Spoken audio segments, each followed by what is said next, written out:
耶和华是应当称颂的，因为他听了我恳求的声音。耶和华是我的力量，是我的盾牌，我心里依靠他，就得帮助。所以我心中欢乐，我必用诗歌颂赞他。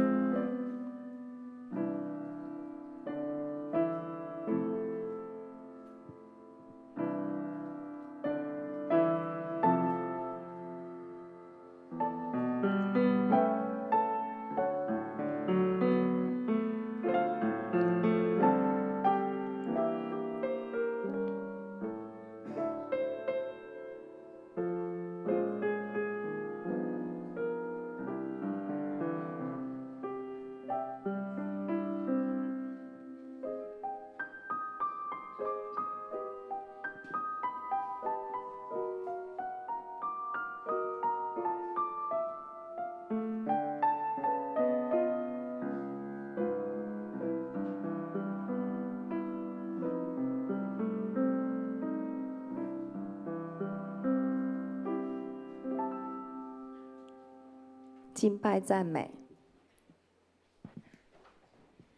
哈利路亚，阿们，哈利路亚，弟兄姐妹，大家平安，平安。感谢主，让我们能够回到永光教会，我们一家人在这里要来敬拜我们的神。你看一下旁边的人好吗？你用你的笑容来面对他，因为呢，笑容呢能够带给我们弟兄姐妹一个极大的幸福感。好，现在呢，请我们所有弟兄姐妹起立。哈利路亚！蒙福的人，他就在礼拜天带着一个喜乐的心来敬拜神。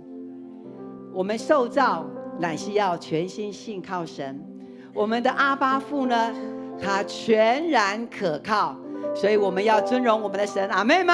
阿们。哈利路亚！感谢主能够让我们站在这里，就是在一个敬拜的位置上，而这个位置我们确定我们是站在对的位置上。阿们，哈利路亚！这个时候牧师邀请我们每一个人举起我们的手，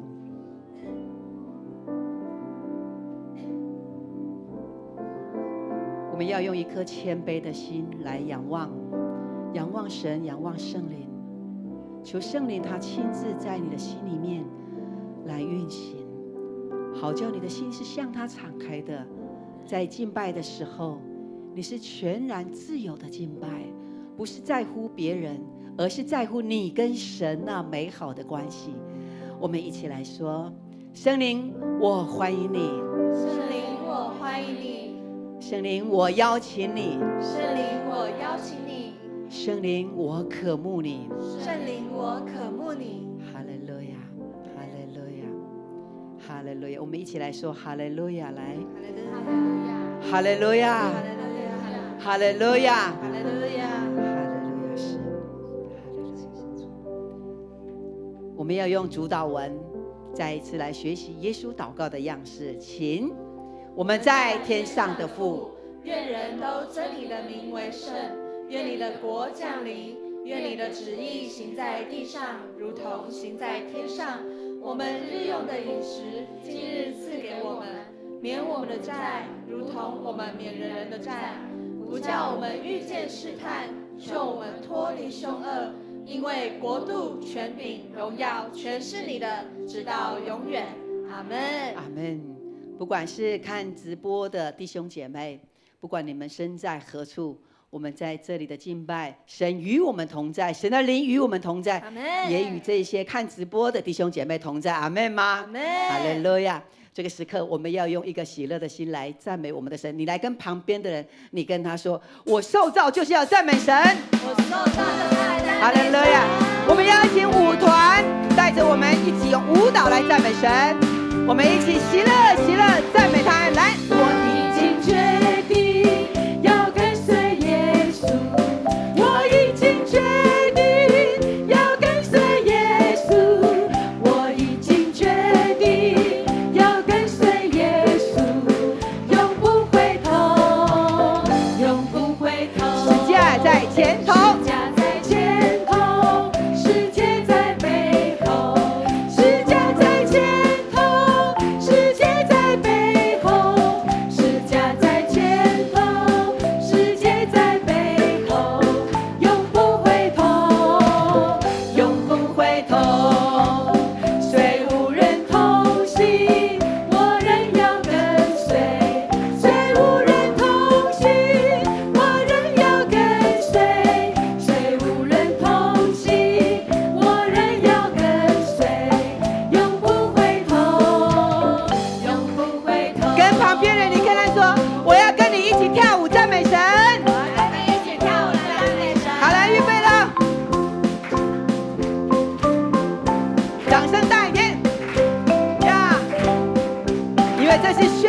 跟随耶稣，永不回头。来，展开我们的双臂，来，我已经决定要跟随耶稣，我已经决定要跟随耶稣，我已经决定要跟随耶稣，永不回头，永不回头。十架预备来，十架在前头，世界在背后，十架在前头，世界在背后，十架在前头，世界在背后，永不回头，永不回头。虽无人同行，我仍要跟随；虽无人同行，我仍要跟随；虽无人同行，我仍要跟随，永不回头，永不回头。决定要跟随耶稣，我已经决定要跟随耶稣，我已经决定要跟随耶稣，永不回头，永不回头。弟兄来，弟兄，十架在前头。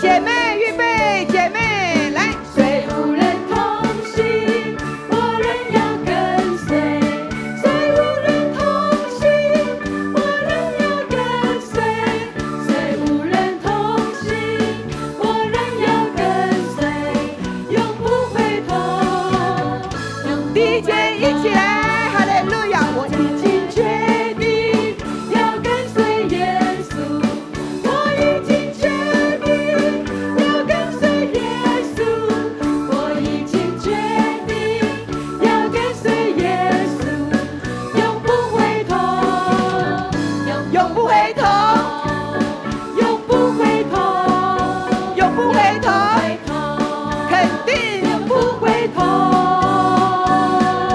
耶！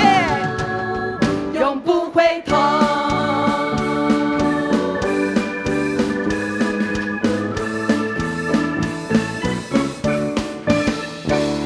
哈利路亚，哈利路亚！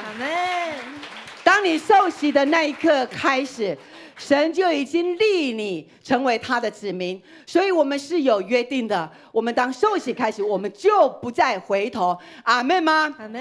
耶稣走到哪里，我们要跟到哪里。因为呢，当我们抬头仰望耶和华的时候，他就是我们的保障，是我们的山寨。我们一起要来赞美他。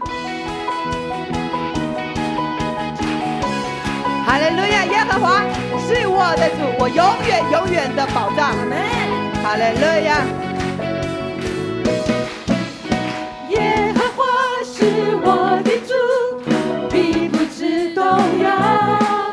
有耶和华的帮助，还要惧谁呢？耶和华是我牧者，必不致缺乏。有耶和华做我荆棘，一起用动作来赞美神。耶和华是我的盾牌，来。耶和华是我智慧的盾牌，是我的我们举手来，挥手。是叫我抬起头的神。一生虽然有苦境，早晨我们的盼望，你是我的磐石，我的帮助。是的，耶和华是我永远的帮助，也是你的帮助。哈利路亚！耶和华是我的主，必不致动摇。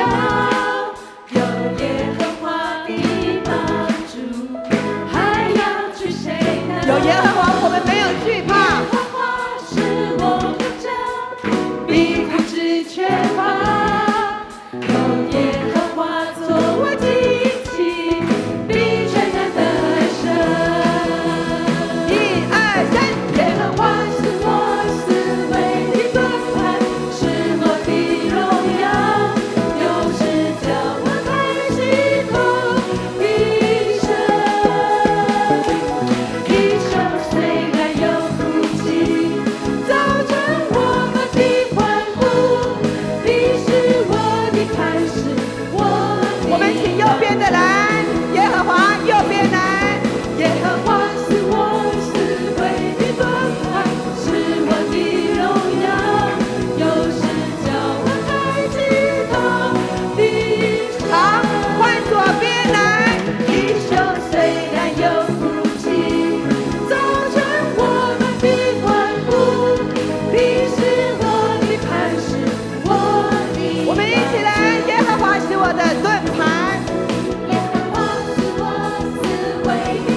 你跟他说，你会常常带着欢笑，不再有哭泣。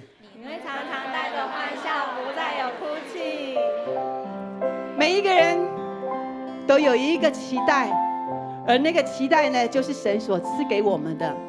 因为神他是做新事的神，我们不是都活在一个过去的旧有模式当中，我们必须要一个梦想，而那个梦想不是白日梦，那个梦想是神安置在我们里边，那是神的形象，是神的荣耀，也是神的丰盛。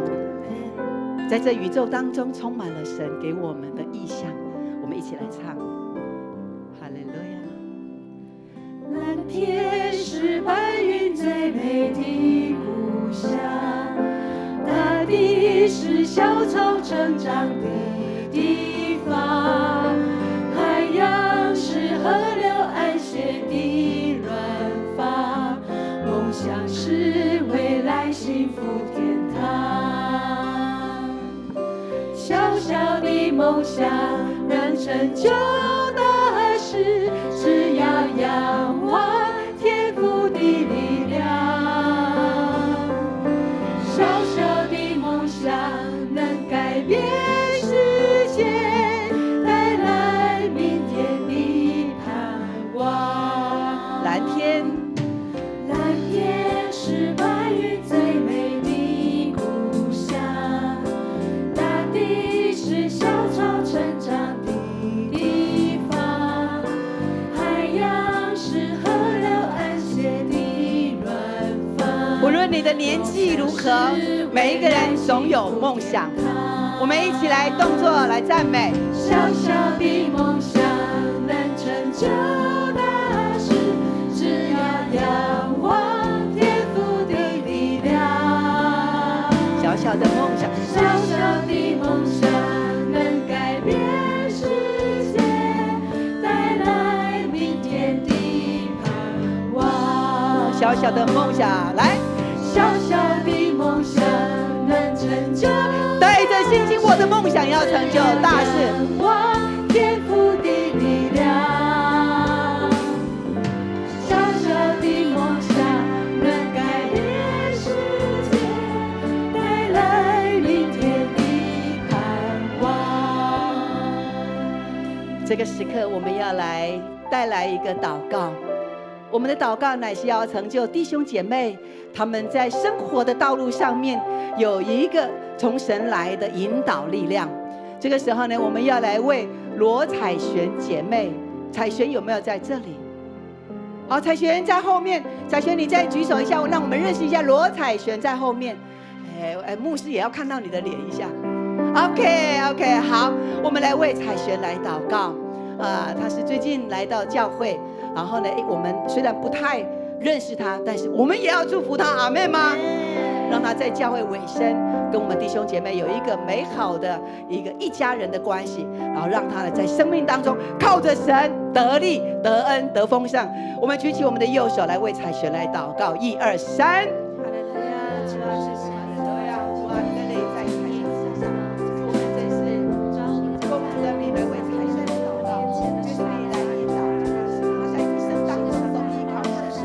让他在你的里面，他的力量是紧追。主要让他在家里边，主要他时时刻刻有神你的话语是他的亮光。主要你也保守他的家庭，让他在每一个道路上面，他明白有神你成为他的依靠，他就不孤单。谢谢主，你来带领他。哈利路亚。这个时候我们要来为我们的玉燕我们的玉燕执事玉燕举手一下来，然后还有2个小孩也举手一下，2个小孩，好，2个小孩1个而已吗？2个是不是？好，有2个小孩。我们的玉燕呢，我们要来特别为他们来祷告，是他们呢在7月的时候，他们就要搬到美国去，因为小孩要在那边读书。那孩子呢都是在教会成长。我们的玉燕执事呢，他在教会服侍有好长一段时间，在我们的儿童牧区担任校长，一切呢都把这个我们的儿童牧区都打点好了，所以他现在也因着他的小孩要到美国去，所以他必须要陪伴。有空呢他会再回来。那我们要来为御宴他的家庭来祷告，求神来祝福他们，在那里呢陌生的地方，但是孩子们呢在求学各方面都蒙神的智慧跟引领，对他们有特别的恩宠。阿们吗？我们举起右手，哈利路亚！我们要来为了御宴校长、御宴执事这个家庭，我们开口来祷告，1、2、3。哈利路亚！谢谢主，主啊，你的灵在我们当中，也在御宴他的家庭当中。主啊，这个家庭他们有一个新的方向，主啊要前进。主啊，你的灵要带来在御宴的身上，主你引领他，主啊你使他不胆怯，并且主你给他智慧跟力量，主让他脚踏实地都要带来祝福，并且你祝福他的儿子女儿，在那里面对一个陌生的学习环境的时候，主啊，他们有得着从神来的力量跟智慧。主耶稣，让他们一生一世都行在主你的道路当中。主耶稣，他们不离弃。主啊，因为你的爱陪伴他们。谢谢主，祝福在这个家庭每一个人。感谢主，祷告奉主的名，阿门。我们请姐妹来，姐妹。蓝天是白云最美的故乡，大地是小草成长的地方。弟兄来，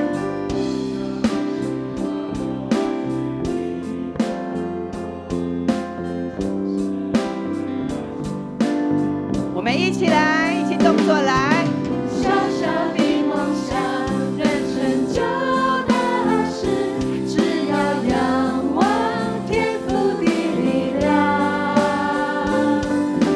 小小的梦想能改变世界，带来明天的盼望。我们请弟兄来做动作来，弟兄来。小小的梦想能成就大事，只要仰望天父的力量。我们姐妹来，姐妹。小小的梦想能改变世界，带来明天的盼望。我们一起来，小小的梦想。小小的梦想能成就大事，只要仰望天父的力量。哈利路亚！小小的梦想能改变世界，带来明天的盼望。小小的梦想。小小的梦想能改变世界，带来明天的盼望。哈利路亚！我们一起来祷告。天父，我们奉你的名来宣告，在我们的生命当中，有了神你的恩典，我们是满足的，并且我们是丰盛的。主啊，当我们心里面有悲伤的事，有忧虑的事，因着你的灵，我们深信靠着耶稣的名，这一切不属神的世上的忧虑，从仇敌来的攻击都要离开我们。谢谢主，因为我们是你的儿女，我们是光明之子。感谢主，我们在这里的敬拜要归给耶和华上帝。祷告奉耶稣基督的名，阿们。好，请坐。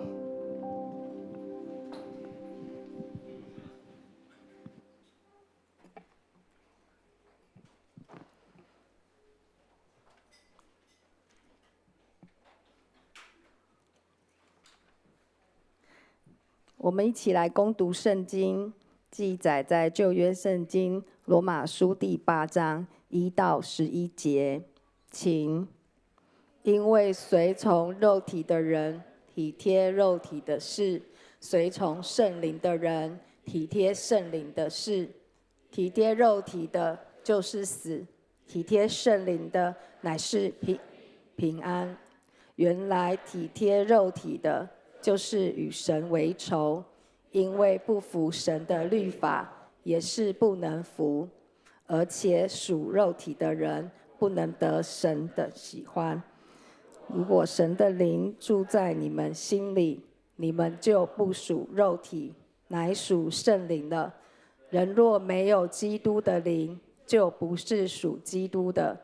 基督若在你们心里，身体就因罪而死，心灵却因义而活。然而叫耶稣从死里复活者的灵，若住在你们心里，那叫基督耶稣从死里复活的，也必借住在你们心里的圣灵，使你们必死的身体又活起。愿上帝的话藏在我们的心中。接下来我们要请约瑟诗班来献诗，他们要献的诗歌是《当你找到我》。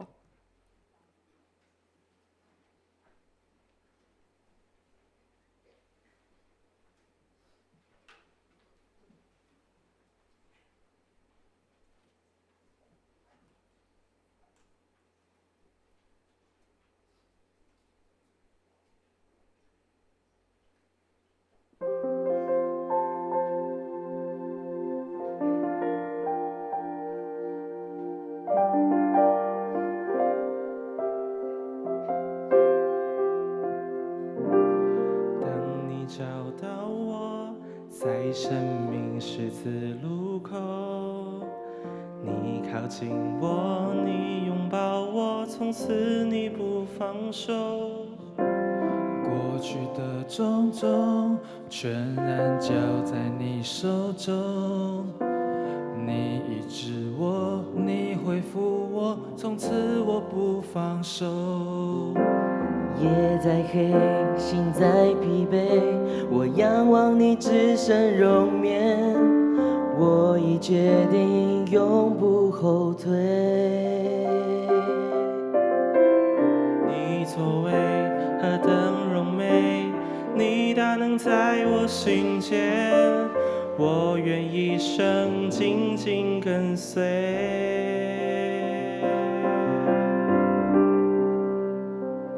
我跟随你从高山到低谷，我跟随你即使荆棘漫步，纵然面对挑战也有眼泪感到疲惫，我要挣脱缠累，永远不后悔。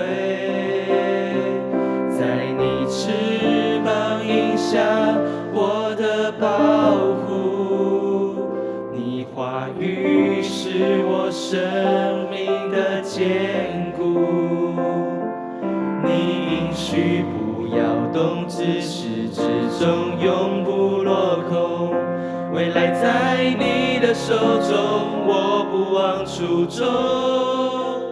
当你找到我，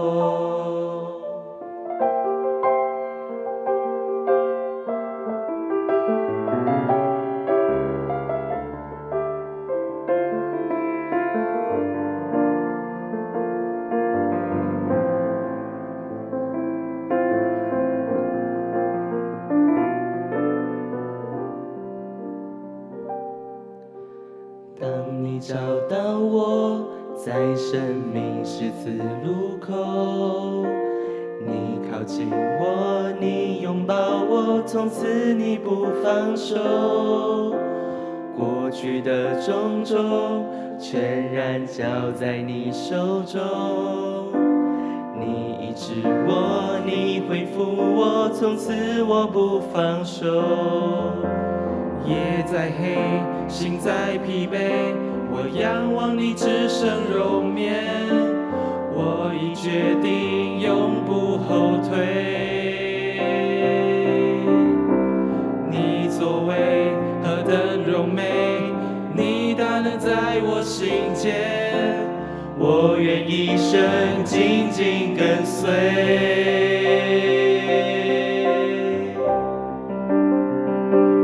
跟随你从高山到低谷，我跟随你即使荆棘漫步，纵然面对挑战也有眼泪感到疲惫，我要挣脱缠累，永远不后悔。在你翅膀荫下我的保护，你话语我生命的坚固。你应许不摇动，至始至终永不落空。未来在你的手中，我不忘初衷。当你找到我。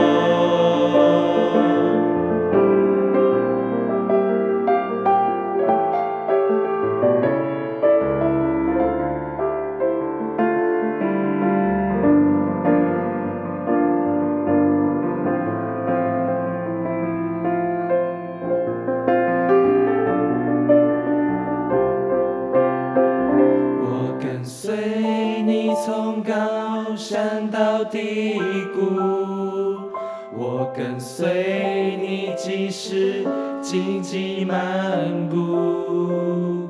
纵然面对挑战，也有眼泪感到疲惫。我要挣脱缠累，永远不后悔。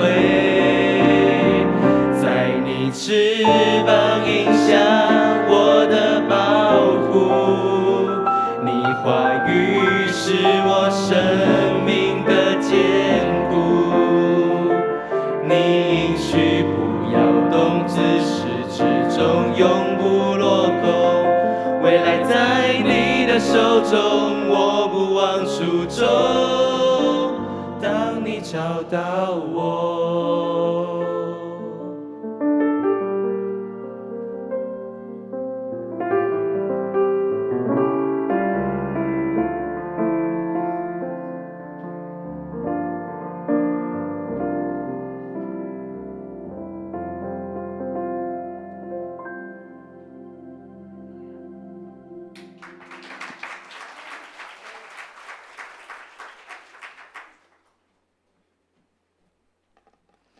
这时，我们请本堂周牧师来讲道，他的题目是“塑造属神的品格”。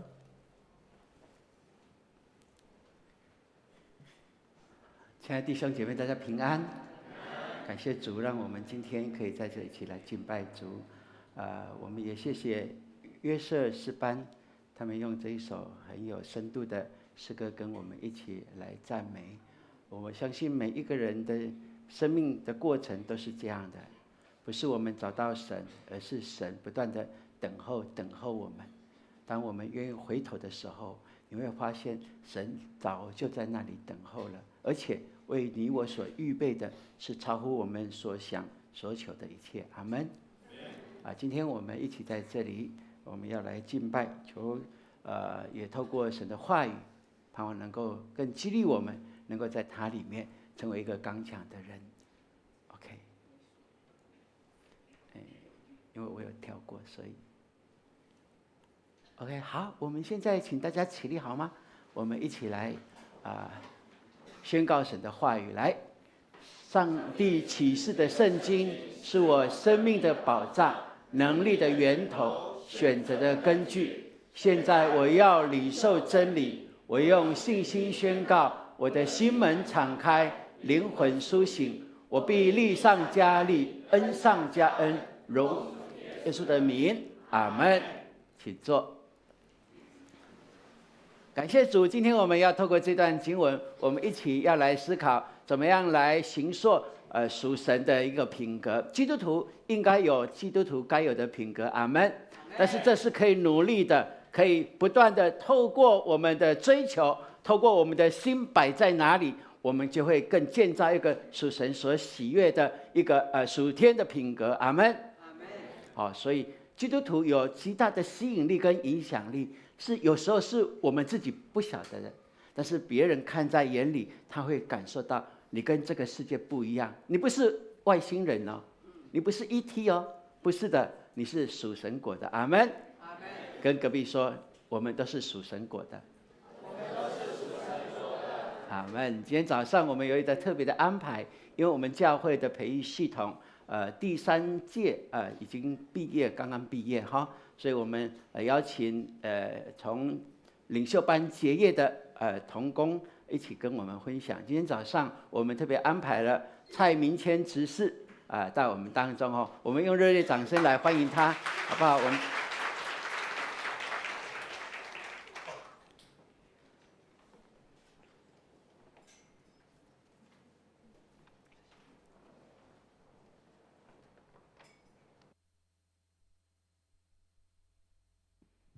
大家平安。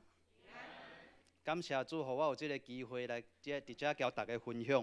所以接下来我会用我深涩的中文来跟各位分享。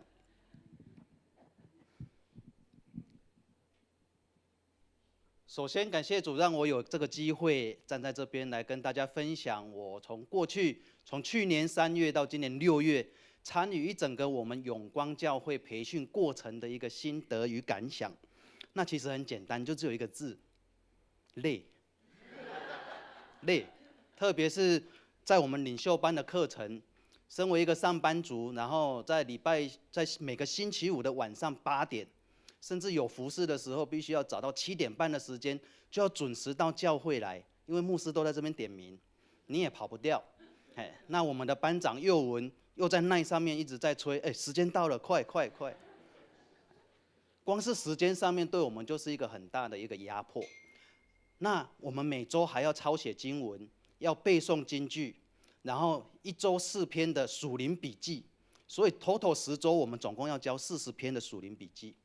然后我们还有2本的属灵的书籍要阅读，阅读完之后还要交心得报告。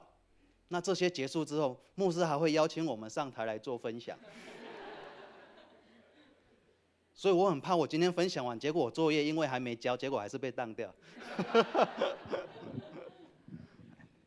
所以为什么我的感觉会是很累？是从肉体上面的感觉是这样。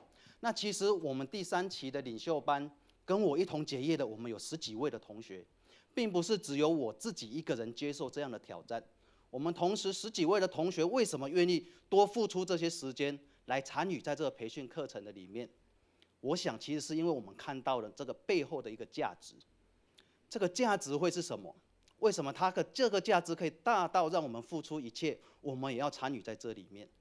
其实就是透过这个培训课程，可以让我们重新再去思考我们自己跟神的关系是什么。我们的神在哪里？我自己的神在哪里？而且让我们自己愿意调整自己，注目在神，为的就是要跟我们的神的关系可以更亲近。这是我们看见这整个培训课程的价值，所以我们愿意付出一切去接受这样的一个挑战。我本身是第4代的基督徒，我的外曾祖父开拓了我的母会家里教会。那我的叔叔是牧师，我的舅舅是牧师，我的表兄弟、堂兄弟姐妹里面，目前有5位牧师正在牧会的当中。那从小我就是在一个基督化的家庭里面长大，从小我就在教会里面长大，所以我比别人更清楚我们长老教会的历史与法规。因为我从小就跟着牧师去开中会，那我参与了很多我们台南中会办的圣经测验的考试。那参加到后来，只要我出现，其他教会就会说第1名再来啊，我们从第2名开始算吧。所以我又比别人背了更多的金句经文，所以以至于这样，我把神的恩典一切都看成应该的。在我的生命历程里面，我从来没有经历过什么叫做不认识神，我也从来没有经历过什么叫做没有神同在的日子。因为从我有意识开始，我就已经在跟着喊阿们。这是我的家庭跟我整个成长过程里面的一个历练。但是因为我把所有神的恩典都看作应该的，所以我本来就应该被爱啊。因为我从圣经里面读到就是这样，我没有读过其他的书，神就是这样教我们，所以我本来就应该享有神的恩典与慈爱。即使我犯罪了，神本来就应该要赦免我，因为这是他自己讲的，我在圣经里面读到的。所以我把一切都当成应该的时候，在我的这里我是一个十足的基督徒，但是我在这里是空的。我是一个理性上十足的基督徒，但是我这里的空虚与自卑，其实只有我自己知道。所以3年前刚好我父亲，也不是刚好了，在神的安排上面，我父亲的身体状况非常的差，所以我回到台南去照顾我父亲。在这段期间，我看到我生命中认定最刚强坚定的人是多么的软弱。但是我也感受到这么一个软弱的人，为什么在他生命的末了的时候，他仍然在寻求主，甚至在他最后交代我们的遗言上面，仍然提醒我们，不可以离开这个信仰，不可以离开神的恩典。所以，在我父亲生病的时候，他一直期待可以在出院的时候回到教会里面做他的见证，但是他没有这个机会。那今天拜科技所赐，那也借着今天的机会，我邀请我的父亲，让他自己来说他自己的故事。所以我们请我们的同工播放我们的 video。第一段是我父亲出院之后，第一次他可以出门的时候，他要求我载着他到教会的门口，因为他许久没有到教会里面去做礼拜，他希望可以自己跟神来求神的恩典，赦免他的罪过，来医治他的病痛。那在第二段是在2017年的农历年的除夕夜晚上，那是他最后一次借着家庭礼拜的机会跟我们分享他的信息。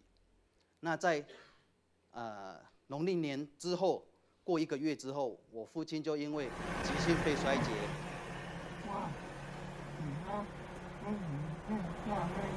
我父亲这个时候他跟我一样高，他只有30公斤。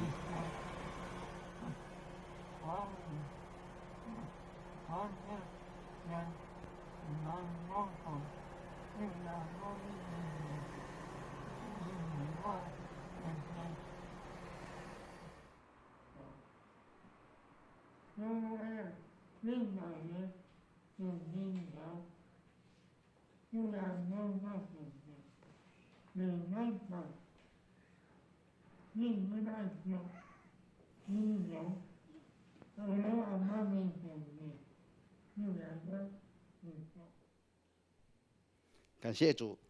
所以在这一天晚上之后，那过了1个月，我父亲因为住院插管治疗，到他蒙主恩召这段时间，我没有再有机会可以听我父亲亲口讲出任何一个字。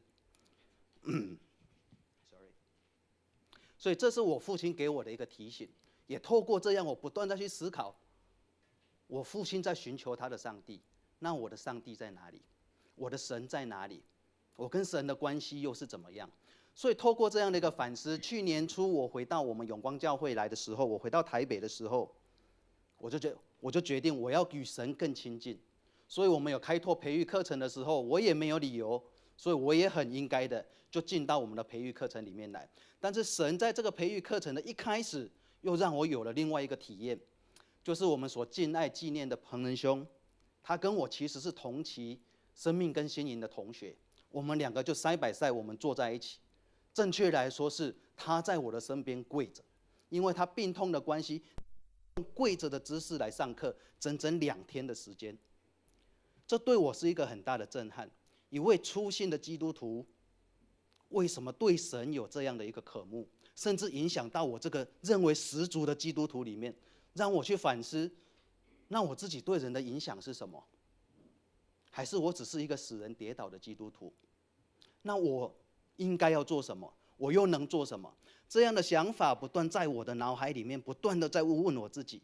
那在整个培训的课程里面呢，透过彼此同学之间的一个分享，还有我们上课的内容，我不断的去审视，这样的想法在我这里生根发芽了。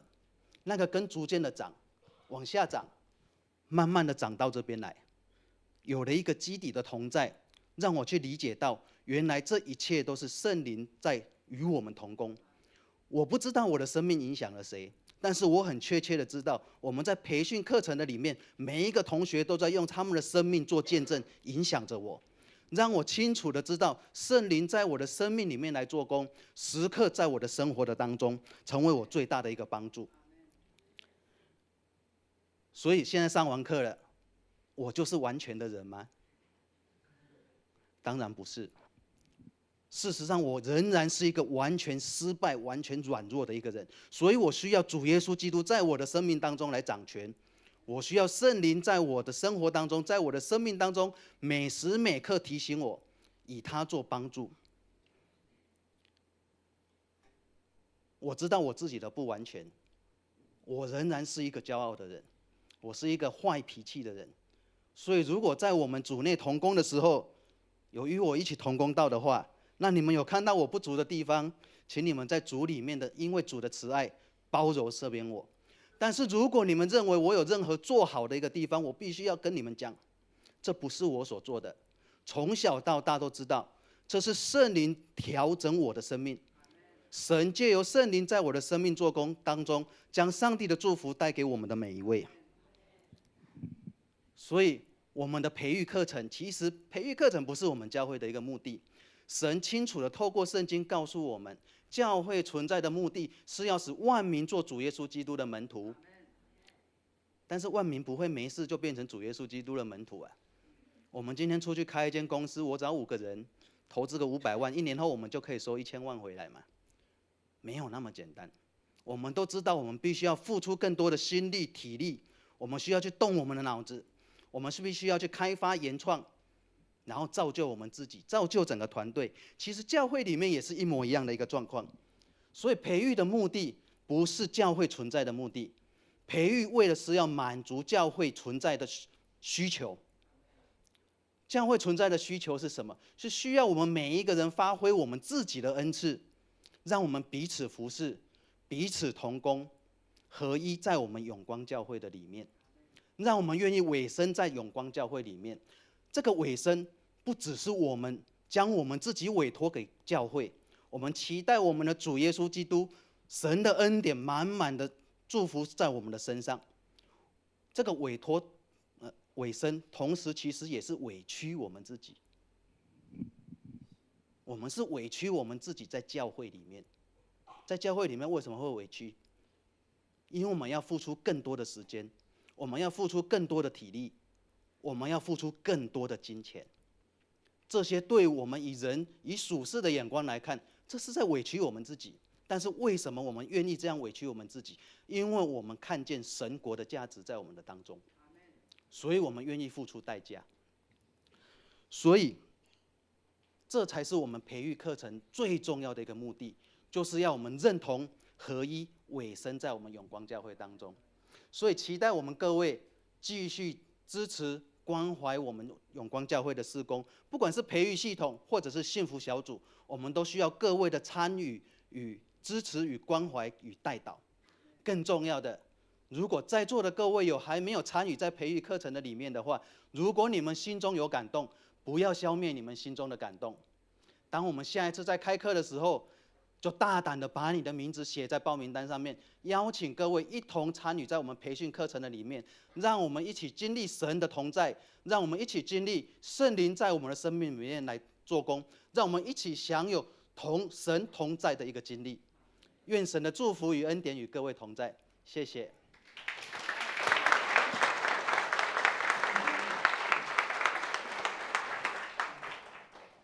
我们谢谢明谦执事用他不太熟悉的第3语言来跟我们见证哈，真的是这华语是他的第3语言哈，他好像把牧师要讲的都讲完了。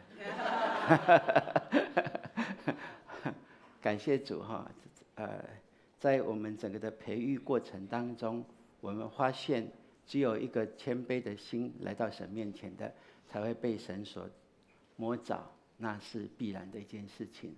所以在怎么样的经历，在怎么样的过去的背景，到神的面前，我们都是有归零，都是有放下来说，主啊，我真的是不足，我愿意倒空自己，把自己全然的倒空，因为唯有你才知道，因为我是从你而来，你所命定的道路，每一样你为我安排的，就顺服在你的面前。亲爱的弟兄姐妹，这是我们基督徒每一天所应该要去思考，而且来做一个更棒的抉择的一件事情哈。所以我们看在教会跟社会当中，我们好像有一个极大不同的处境，像钟摆式的效应在我们当中。我们礼拜天来教会，对不对？然后礼拜一开始呢，又回到社会去了。礼拜几回来？大部分的人好像礼拜天再回来哈，但是有一些人礼拜2就回来了，礼拜3也回来，礼拜五也回来，礼拜六也参一咖。但是你可以想象吗？我们在说教会跟社会，好像是两个完全不同的一个概念，因为我们的整个的思维跟价值观，教会跟社会好像有极大的落差。我们在教会里面，我们知道我们在寻找一个属神所喜悦，我们称为那是属天的、属灵的。但是在社会当中，我们很现实的，就是面对了我们现实的生活里面，所以那是属世的，是属物质的东西。而在这其中，到底我们是比较多比较多的比例是占于在教会，还是在社会？这我相信这个答案，你最知道，你最了解，到底是哪一个力量是比较多是影响着你？因为这两个区块，这两兆之间的张力、拉力，都会让我们有所选择的，也许是往哪一边，也许是往哪一边。但不管怎么样，我们求神给我们明白，如果我们知道这信仰是属神的，是神所喜悦的，而我们也明白我们的身份被称为基督徒的，那我们应该活出跟基督信仰的生活相称的生活，这是必然的一件事情。但如何做这一些的抉择，就在于我们每一天所要面对的。所以求神给我们知道明白。也许我们知道有成语说近朱者赤，近墨者黑，这我们都很明白的。我们知道环境会影响我们，但是我们的信仰不只是告诉我们环境会影响我们，并且我们有那个能力是可以去改造影响环境的人，这是我们基督徒所呈现出来的。所以在整个的基督信仰的价值观跟社会的价值观，我要说有很多是天壤之别的，很多是我们没有办法想象别人会用怎么样的眼光来看我们。但如果你觉得这是最棒的，这是喜悦的，那我们当然是要执着这一切。即便我们甚至是我们的家人，对我们拥有这一份基督信仰有不同的观点，甚至会冷漠的来看待我们，让我们相信，当我们紧抓住这一份信仰，好好把它活出来的时候，那生命力是极大的影响的，是要叫人不得不顺服在你所信的耶稣基督之下的。所以亲爱的弟兄姐妹，求神帮助我们，让我们每一个人都可以做一个名副其实的基督徒。你可以勇敢说吗？我是名副其实的基督徒，敢吗？敢就大声的讲好不好？来，我是阿们，阿们。你跟隔壁拍胸膛跟他说，我是正港的，来，我是正港的哦，是真的哦，是100%的，这是我们所可以领受的哈。那从今天的经文里面，牧师很快来讲过，因为结论那个明天只是讲完了哈。我们要来形塑一个属神的品格。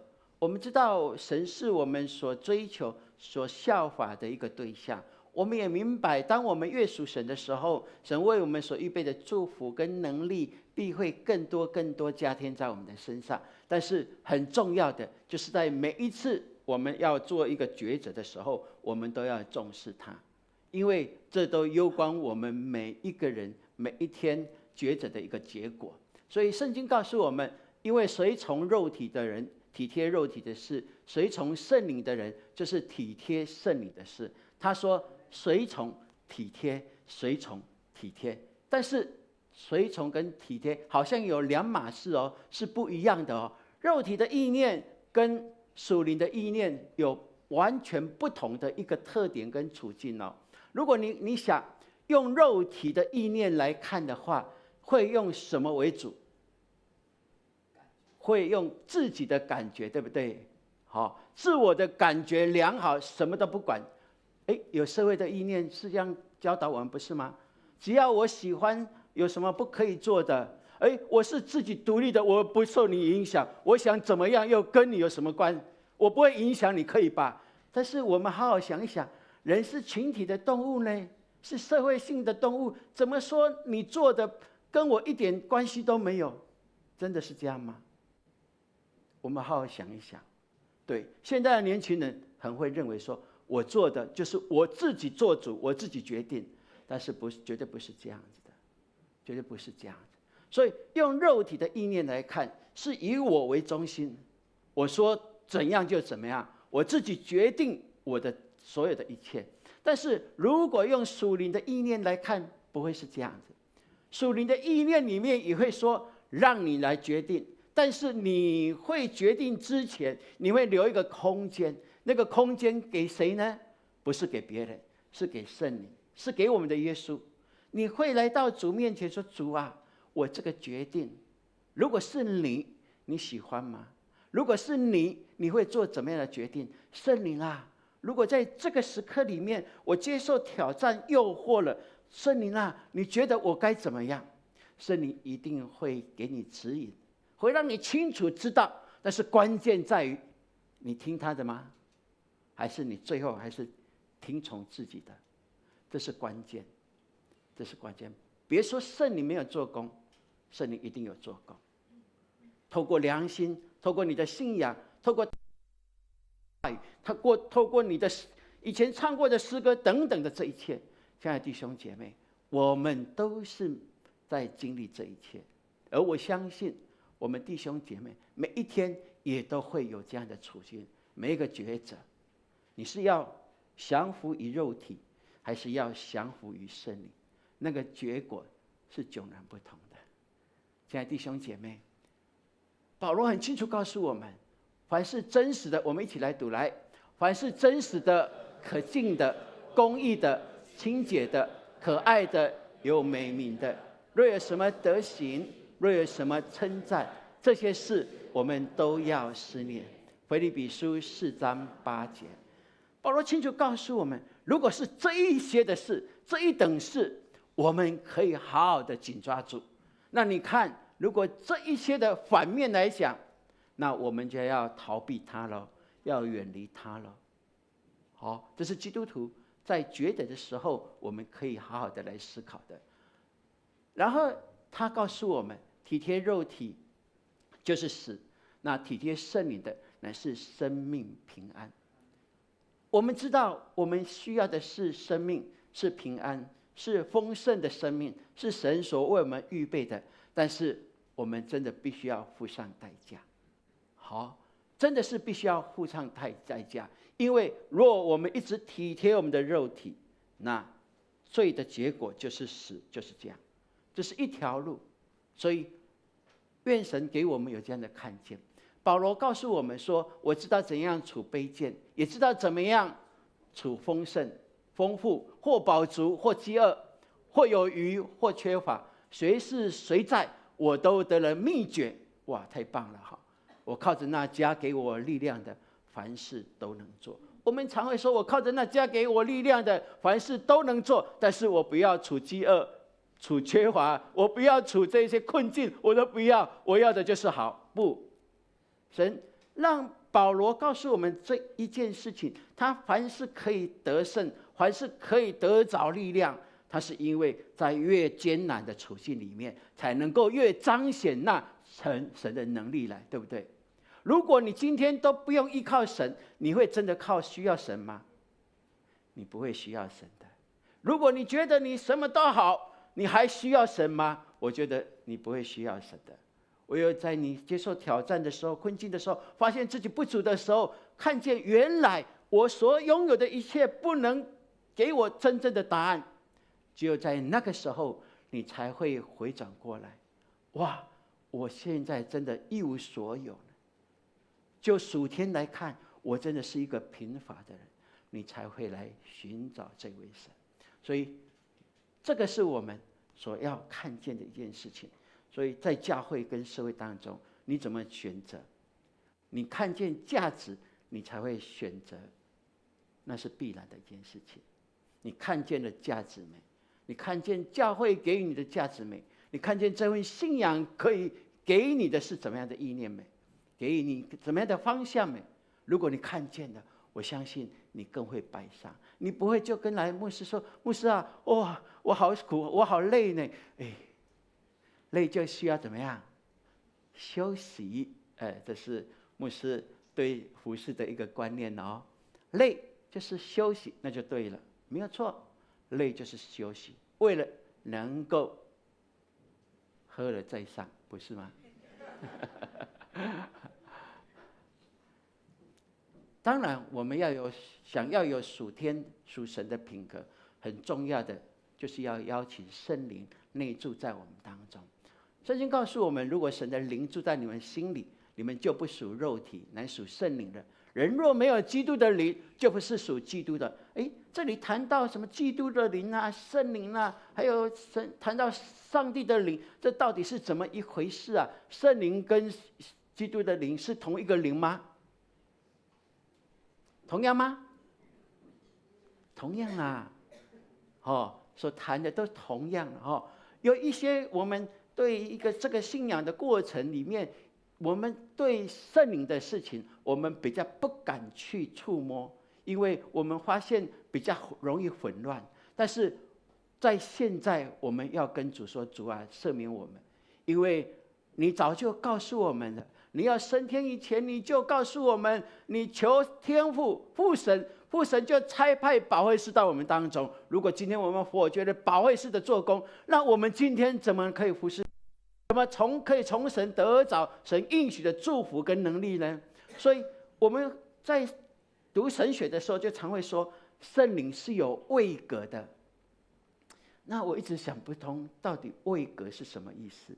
后来我就想说，对，如果用人来讲，人有没有人格？有，对不对？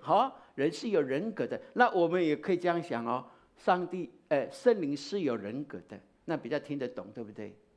我们就不会把他圣灵觉得他是一个能力、一个风而已不，圣灵是有位格的，圣灵是有位格，所以我们可以邀请圣灵来内住你的心。那个心内住你的心，不是能力而已它是一个有位格的神所以你可以邀请圣灵进入到你的家里，我们也邀请圣灵到我们的教会来，按着他的能力运行在我们当中。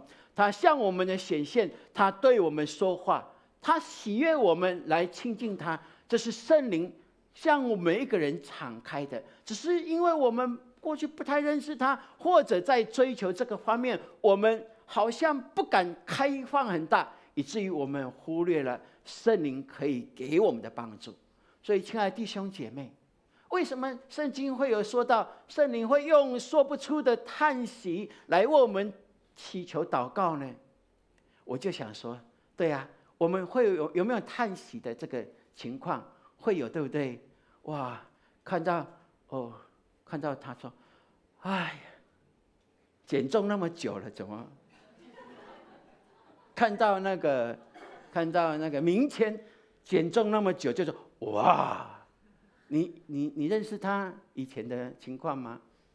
不多啦，100多而已100多你看，对，我们也会有叹息，对不对？会有惊讶。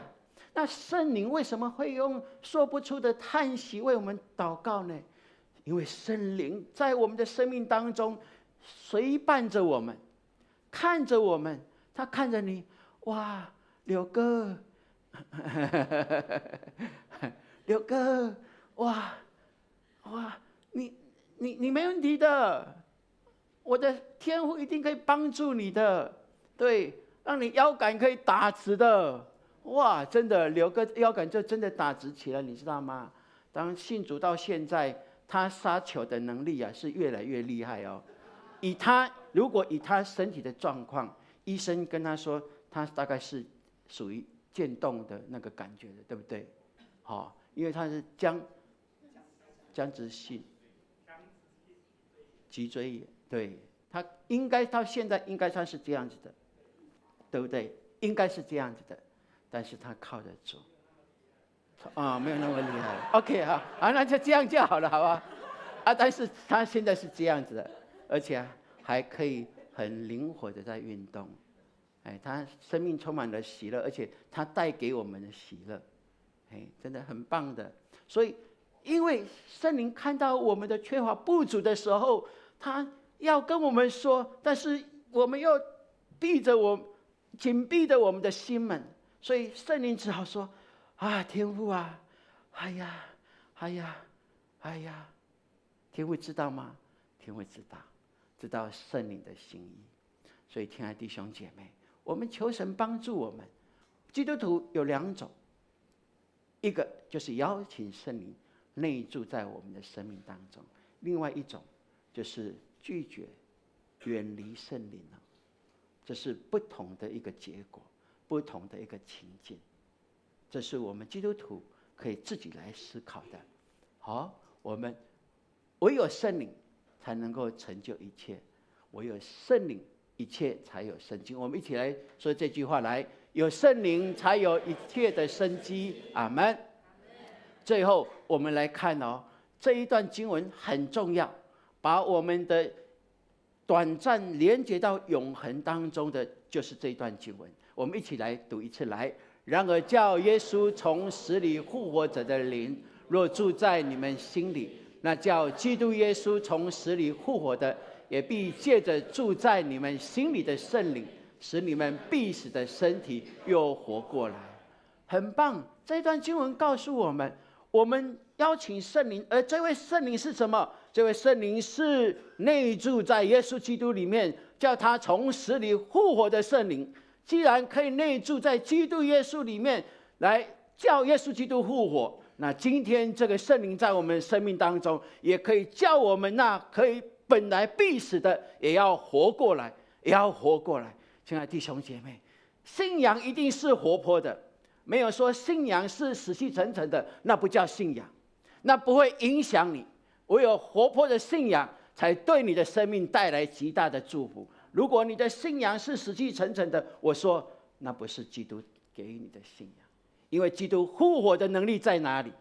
岂不是显现在你我的言行当中？所以不管你几岁，你总是要相信圣灵如果内住来，那圣灵复活的能力给耶稣基督的也已经在你身上了。即便极大的挑战困境来，你都可以靠着圣灵给你的能力，叫你再一次的活起来。而这再一次不是只有一次是不断的，是每时每刻的。阿们。是每时每刻的。所以经文就告诉我们，这段经文太棒了我们一起来读来。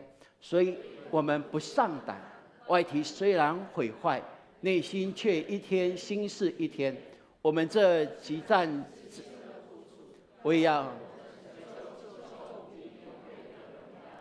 阿们，阿们。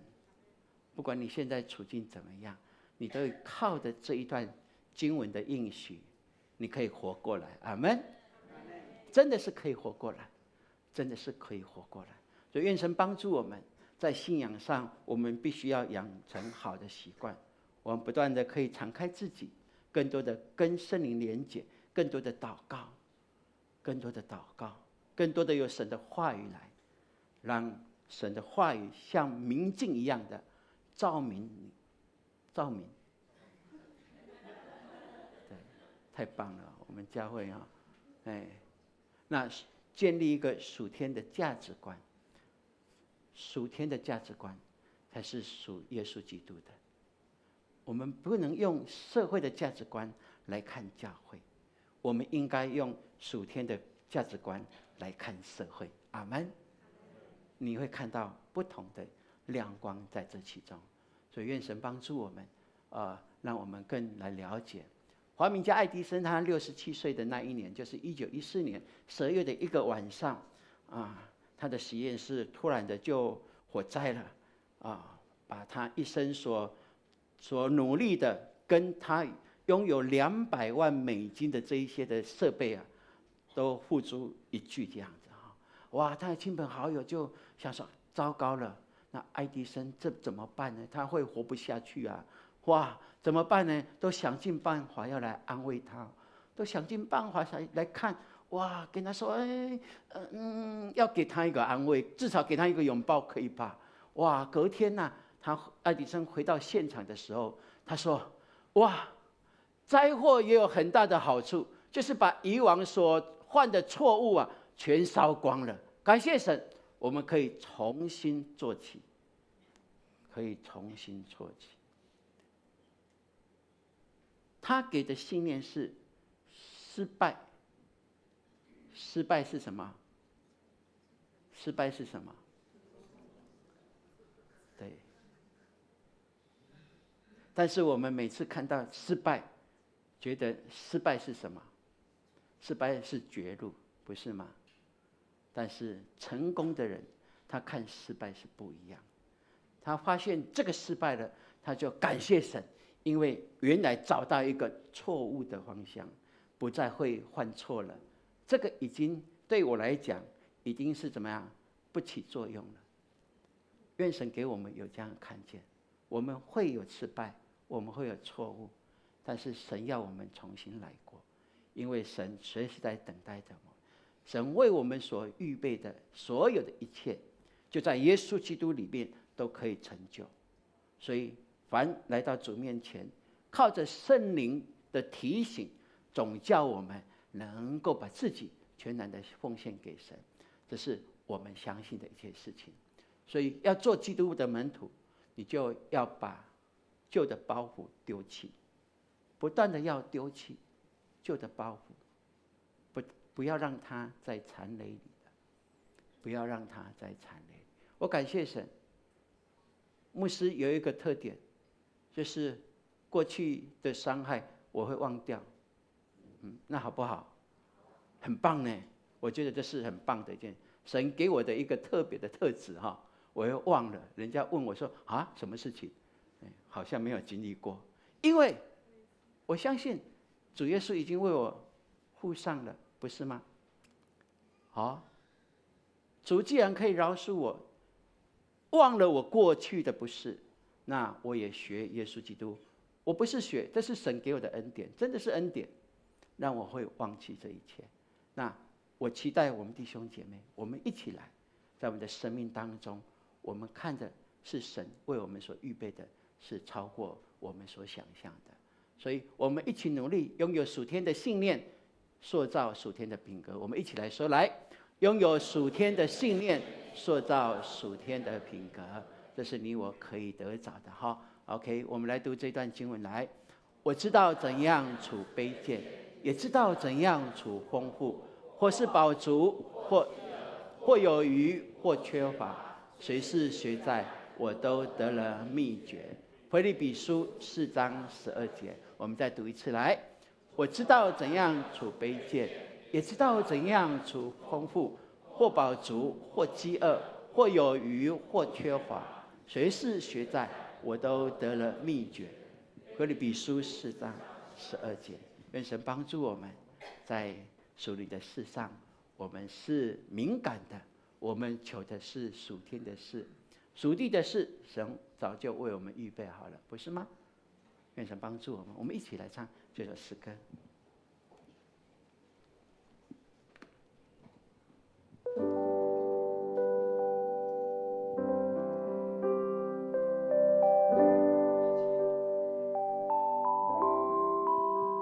请弟兄姐妹，我们一起起立，我们来唱这首诗歌。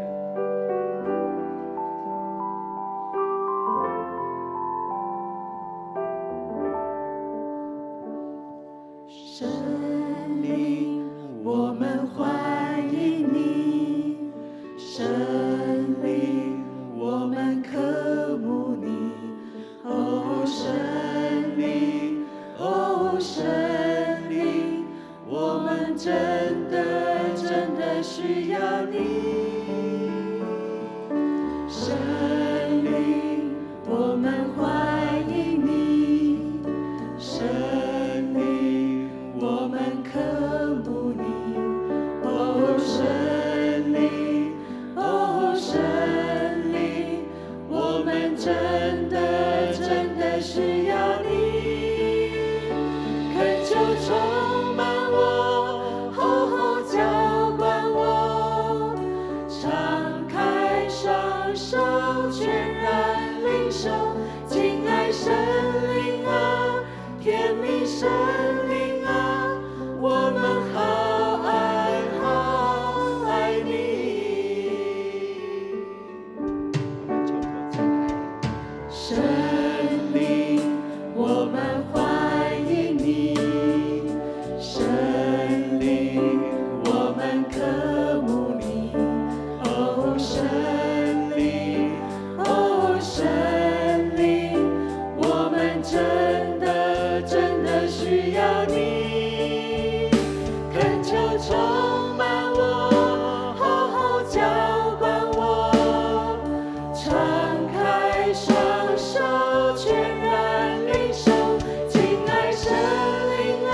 不是很熟悉，但是好不好？就在这个时候，我们敞开心，我们跟圣灵说：圣灵，我邀请你来到我的家，圣灵，我邀请你内住在我的心，随时随刻帮助我，叫我知道你的功能就是为罪为义，叫我可以自己省察自己，让我能够选择你所喜悦、主所喜悦的道路，那就是蒙福的路了。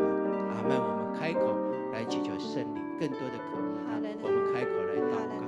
哈利路亚！圣灵，我们谢谢你，圣灵谢谢你，你掌权在我们的教会，你做工在我们的教会，你到如今依然在行事。我们谢谢你，当我们每一个人心里敞开的时候，你就要大大充满，大大充满，更多的充满，叫我们带着圣灵回到我们的家，让我们的家成为属灵的家。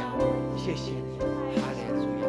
我们祈求你，我们要带圣灵到我们生命难处当中。主啊，在我们最艰难的之处，主啊，我们邀请圣灵来，你会为我们说不出的叹息为我们祈求。谢谢你，谢谢你，圣灵，谢谢你，哈利路亚！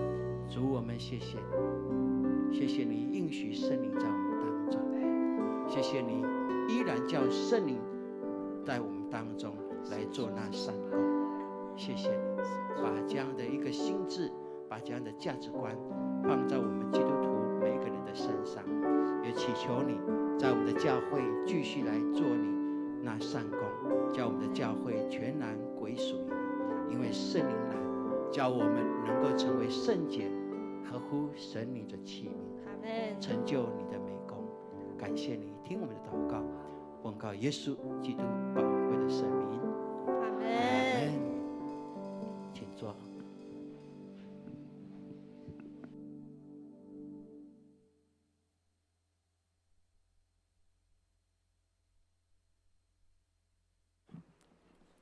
这时我们要来奉献，请预备心来奉献。奉献是回应上帝的爱以及信心的行动，请我们以感恩的心、敬虔的态度来奉献。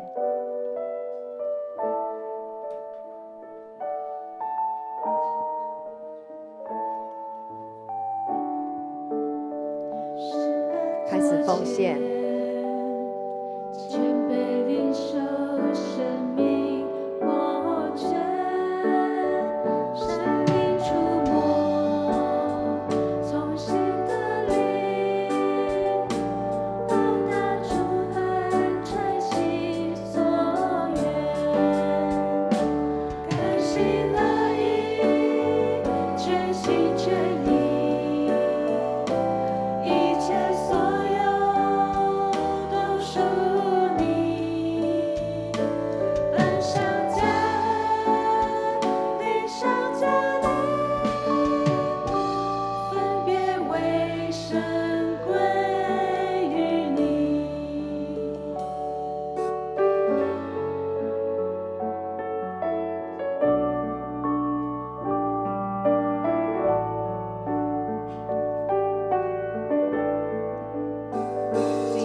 请坐下，谢谢。现在要来事工分享。弟兄姐妹，大家平安。在今天的分享上面，不管是明谦执事的见证，以及牧师的讲道，我们有没有得着？阿们，把它封存起来，回去不断的思想，不断的思想，神的话语就是力量。阿们吗？阿们。我相信今天参加的弟兄姐妹必然得着神极大的恩典恩宠在我们当中。我们就来看教会的事工。我们的小6毕业生跟国3的毕业生呢，特别在这个礼拜呢，因为他们毕业了，所以呢，在有一段期间呢，他们是空档的，所以呢，我们就特别为他们举办了亲爱王子公主卓越营，来讲到男女的界限的部分。孩子们有很大的得着，我们总共有40几位的孩子来参加。上帝祝福这一群现代的这些的青少年，让他们走在神喜悦的道路上。阿们吗？弟兄姐妹，我们都是他们的背后的代祷者，因为你们的代祷，让他们往后的日子都走在神喜悦的道路当中，让他们都成为光明之子。你期待你的孩子成为光明之子吗？是的，这个世代是更需要的，所以要记得把你的孩子、把你的孙子一个一个都带到神的面前，你的家庭必蒙福。好，接着呢，我们永光小组领袖学习圈，特别呢，请我们的同工铁三角呢要来留意，因为这是我们身为铁三角同工必要学习的。所以呢，我们定在7月26礼拜5晚上跟7月27一整天有一个我们的小组的领袖营，也就是我们有一个课程呢，是针对我们的小细胞小组的需要。那我们的同工呢，我们的组员也都希望我们的同工铁三角同工呢，你是有接受装备的，这样子呢，我们更能够富足的。饱足的来牧养我们的组员，所以呢，我们的铁三角同工要不要拨时间出来参加？要，就像明谦只是说的，委身有时候也是一种的委屈，但是因为我们看到牧养组员的需要跟价值，所以我们需要来接受这样的装备。好，再来，刚刚报道的这个那个学习圈这个部分，我们呢把要参加的名单呢公告在我们的公告栏上面。这些呢都是必修的，所以如果你不能参加的，请你直接来跟我们的名家干事来跟他做请假的动作。没有请假，我们通通都是要出席，所以呢，我们都会预备这一些的便当哈。所以呢如果不能参加同工，请你来请假哈。好，接着看影片。这个是我们的孩子的王子公主卓越营结束之后哈，在这个里面有透过很多的活动来告诉他们去体会那个界限的重要性。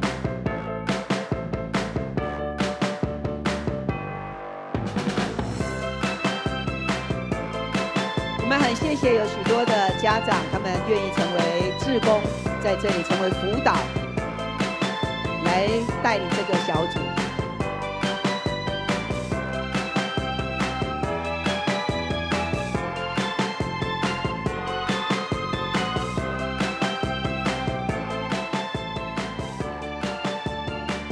家长投入在这个服事上面是非常有意义的哈，陪伴孩子。他们每一个人都很认真的在抄写课本的重点，也让孩子他们知道身体的一个圣洁是非常重要的，跟在学校里面所教导的是完全不一样。我们按着圣经来教导他们拥有属灵的圣洁，那这些孩子必是蒙福的。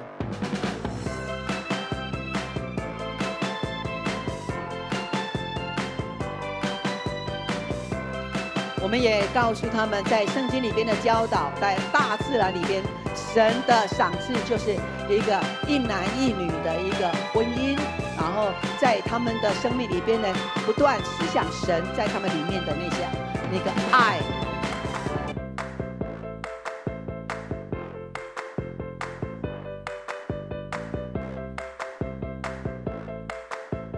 我们最后呢是用一个结婚典礼。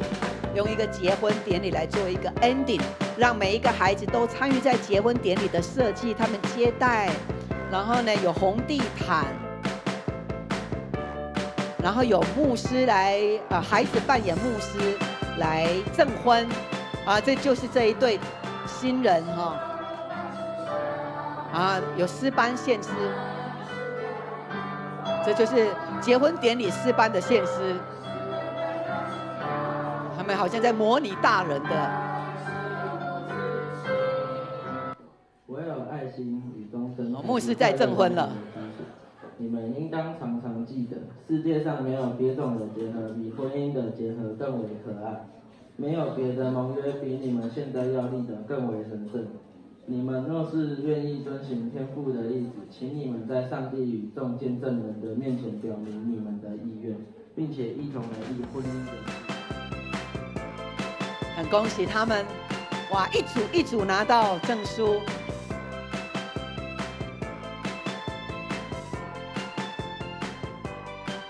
这一群孩子，他们不仅明白了界限，也明白了神的真理，所以他们心里面就在教会待过一阵子。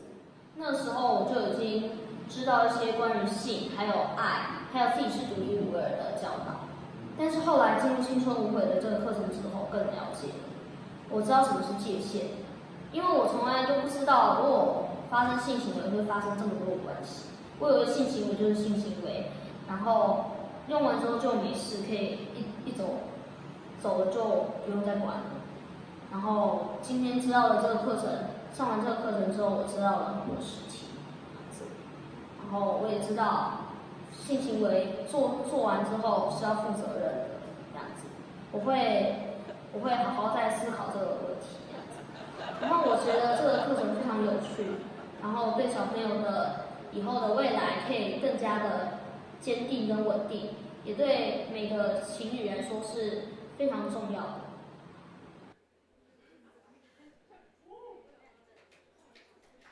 给他们掌声哦！性行为之后要不要负责任？这孩子都说他以后会好好思考。这是非常棒的，而且呢，有一个守贞的一个立约哈。上帝祝福这一群孩子，真是可爱哈。好，那接下来我们看下一个。好，阿光要去旅行了。我们的孩子，你的孩子报名了没有？如果还没报名，赶快。那也邀请我们的邻居好友，他们的孩子们呢，都是小学的，赶快来报名。我们的夏令营是最棒的哈。好，那把握这个报名的机会。如果你的邻居有些孩子呢，邀请他们来哈，小学生哦，小学生好。好，再来就是旧约的由衷。那我们呢可以来上这个课。那我们来仔细呢来看我们的周报。报名截止是什么时候？来看周报哈。好，小3以上就可以报名哈。小学3年级以上就可以报名。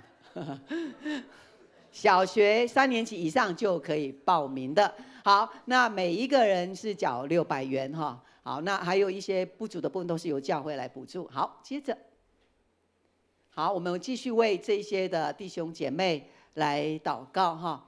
好，好，牧师呢特别要来报告一个消息，就是高天齐弟兄蒙主恩召。高天齐弟兄也许我们比较不认识，那他是我们的家聪弟兄的父亲，在昨天晚上蒙主恩召。那他在临终之前呢，他呢领受了洗礼，以及家聪的母亲，所以他的父母亲呢，在昨天晚上呢同时来受洗，成为神的儿女。而高天齐弟兄他的受洗也带来家庭极大的安慰。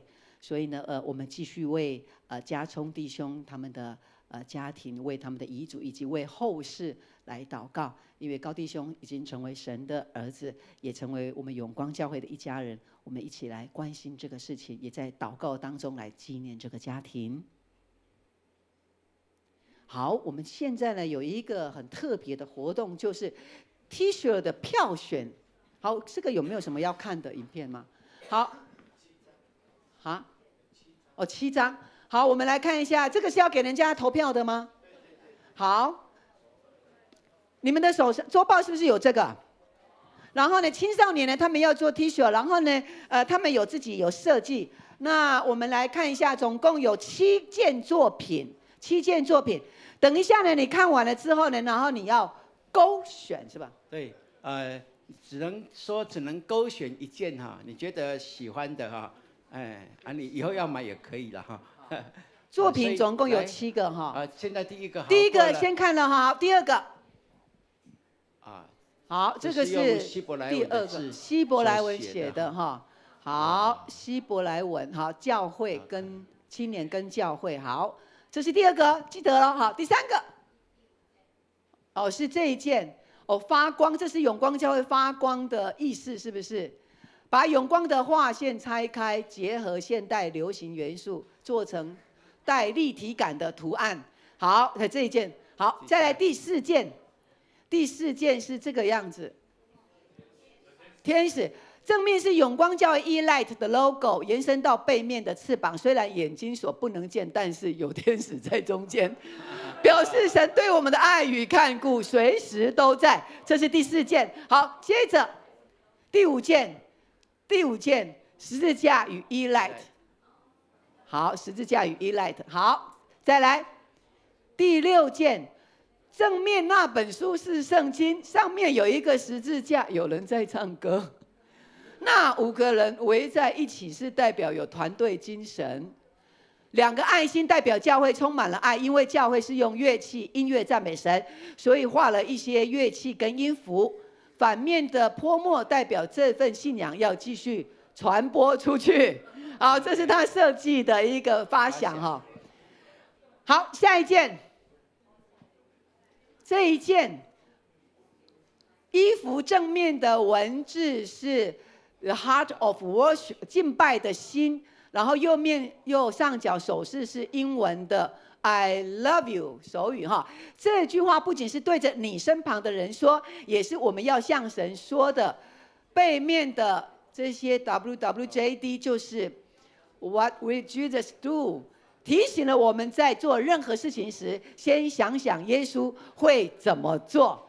好，就是这7件，我们再回到第1件好了。上面好，好 ，OK， 好，好，所以呢，我们就看，那有第8章，好，第8章是我们看到第8章，有吗？有第8章吗？对，第8章。全部都在这里了，全部都在这里。那你只能选1件哦，不能够基于同情就1、2、3、4、5、6、7冲全部都选哦，只能够选一件哈。好，那你看好了，那你就先选吧哈。好，我们就好结束了哈，选完 ，OK， 你也不晓得是谁了哈。那我们选完之后，票选最多的，我们就会以那个 logo 来做他们的一个制服哈。好，所以我们要投到后面，结束的时候呢，我们就投在后面的那个接待桌那边哈。OK， 好，投完了吗？投票箱哈，要投在投票箱里面。好，接着我们再来看下一个，还有吗？那我们现在我们要来，有没有新朋友在这当中？有没有好久没看到的人？哇，大家都很熟悉，是不是？好，那这个时候我们一同起立，我们要来彼此来祝福。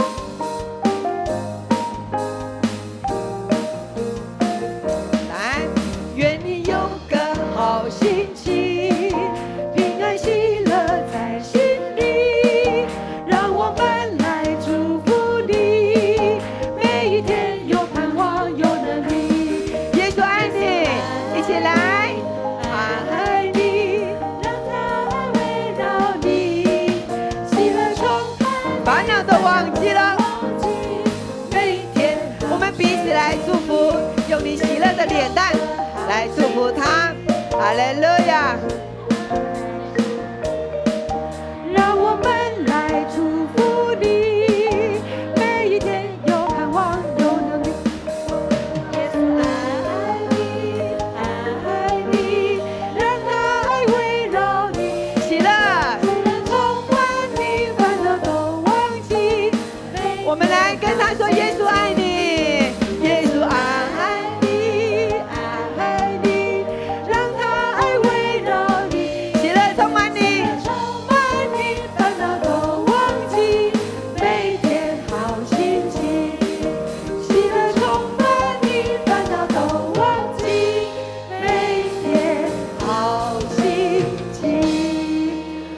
然站立，请牧师来祝福祷告。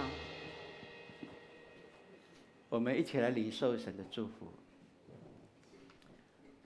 愿神大能的大力借着圣灵在你们周围围绕你们，也借着圣灵与你们对话，叫你们天天活在灵的里面，活出神所喜悦的样式，从今直到永永远远。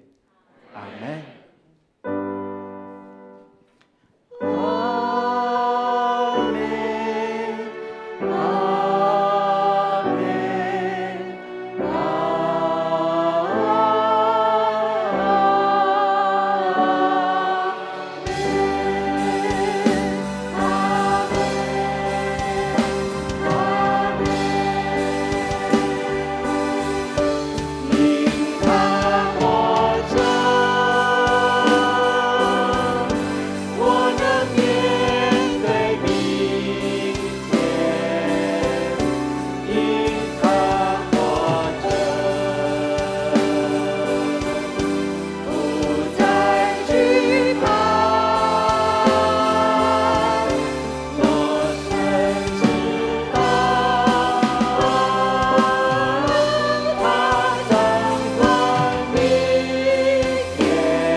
姐妹，牧师在这里做一个补充的报告。我跟周牧师呢，从下个礼拜，我们就不在，我们要到澳洲去，所以我们到7月21号，总共有4个礼拜的时间没有在教会，那3个礼拜 ，OK。所以呢，我们教会的事情由我们的国宾长老呢，我们有什么事情都跟他能够来联络。那在礼拜天不能够说牧师不在就没有来礼拜，要更多的参与在礼拜。那我们下个礼拜开始就是由我们的长老轮流来讲道，我们的领袖班的同学呢，他们要来见证来搭配，所以呢要常常为他们祷告。大家平安。我们会直播跟你们一起敬拜哈。阿们。如果有事情还是可以赖的哈。上帝祝福我们，大家平安，下个礼拜见。哦，不对。下个月见。好，下个月见，请坐，请坐。